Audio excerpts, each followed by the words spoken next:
പാവറട്ടി പഞ്ചായത്ത് 4-ാം വാർഡിൽ ഇടതുപക്ഷ ജനാധിപത്യ മുന്നണിയുടെ വാർഡ് കൺവെൻഷൻ നടന്നു. തുടങ്ങിവച്ച വികസന പ്രവർത്തനങ്ങളുടെ പൂർത്തീകരണത്തിന് ഇടതുപക്ഷ സ്ഥാനാർത്ഥിയായ ബിന്ദു സാംസണെയും ബ്ലോക്ക് ഡിവിഷൻ സ്ഥാനാർത്ഥിയായ ബിഫി മനോജിനെയും ജില്ലാ പഞ്ചായത്ത് സ്ഥാനാർത്ഥിയായ CB രാധികയെയും വൻ ഭൂരിപക്ഷത്തോടെ വിജയിപ്പിക്കണമെന്ന് ആഹ്വാനം ചെയ്തുകൊണ്ട് കൺവെൻഷൻ സമാപിച്ചു. കേരള കോൺഗ്രസ് എം സംസ്ഥാന കമ്മിറ്റി അംഗം സെബാസ്റ്റ്യൻ ചൂണ്ടൽ ഉദ്ഘാടനം ചെയ്തു. VV സേവ്യർ അധ്യക്ഷനായിരുന്നു. CPM ഏരിയ കമ്മിറ്റി അംഗം VG Subramanian, LDF convener Babu Antony, doctor CL Joshi, Samson Chiriyankandath എന്നിവർ സംസാരിച്ചു. വിജയത്തിന് ഏറ്റവും ഗുണകരമായി തീരും എന്നുകൂടി ഞാൻ പറയാൻ ആഗ്രഹിക്കുകയാണ്.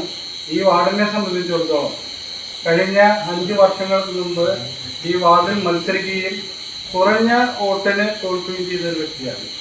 പക്ഷേ ആ തോറ്റത് കൊണ്ട് ഇതുവരെ ഇന്ന് ദിവസം വരെ ഈ വാർഡിന് വേണ്ടി 5 വർഷക്കാലം പണിയെടുക്കുവാനും ഈ ജനങ്ങളെ മനസ്സിലാക്കാനും ഓരോ കുടുംബങ്ങളിലും ചെന്ന് അവരുമായി ബന്ധപ്പെട്ട് അവർക്ക് വേണ്ട സഹായങ്ങളും അല്ലെങ്കിൽ അവർക്ക് വേണ്ട കാര്യങ്ങളും ചെയ്തു കൊടുക്കാൻ എന്നെ കൊണ്ട് സാധിക്കും. ഈയൊരു വിജയത്തിൻ്റെ ഭാര്യയാണ് നിർത്തിയിട്ടുള്ള ബിന്ദു സാംസനെ.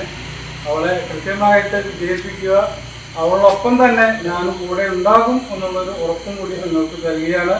അതുപോലെ തന്നെ ഈ LDF നമ്മുടെ പാവറട്ടി പഞ്ചായത്തിലെ 14 വാർഡുകളിലേക്കും കൃത്യമായ സ്ഥാനാർത്ഥികളെയാണ് LDF തീരുമാനിച്ചിട്ടുള്ളത്. അവർ കൃത്യമായ ഉത്തരവാദിത്തോടു കൂടി പ്രവർത്തിക്കുന്നുണ്ട് എന്നുള്ളത് എനിക്ക് മനസ്സിലായി. നമ്മൾ കഴിഞ്ഞ വർഷക്കാലത്തെ പോലെ അവിടെ നിന്നും ഇവിടെ നിന്നും ജയിച്ച് കൂട്ടിക്കൊണ്ട് ഒരു LDF ഭരണം മുന്നോട്ട് കൊണ്ടുപോകുന്നതിനല്ല നമ്മൾ പ്രാവശ്യം മത്സരിക്കുന്നത്.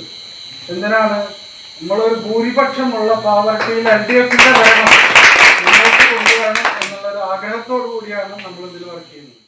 അഡ്വക്കേറ്റ് PS ബിജു ചെയർമാനായും OM ഫ്രാൻസിസ് കൺവീനറായും ബൈജു ലൂവിസ് ട്രഷററായും 51 അംഗ തെരഞ്ഞെടുപ്പ് കമ്മിറ്റി രൂപീകരിച്ചു.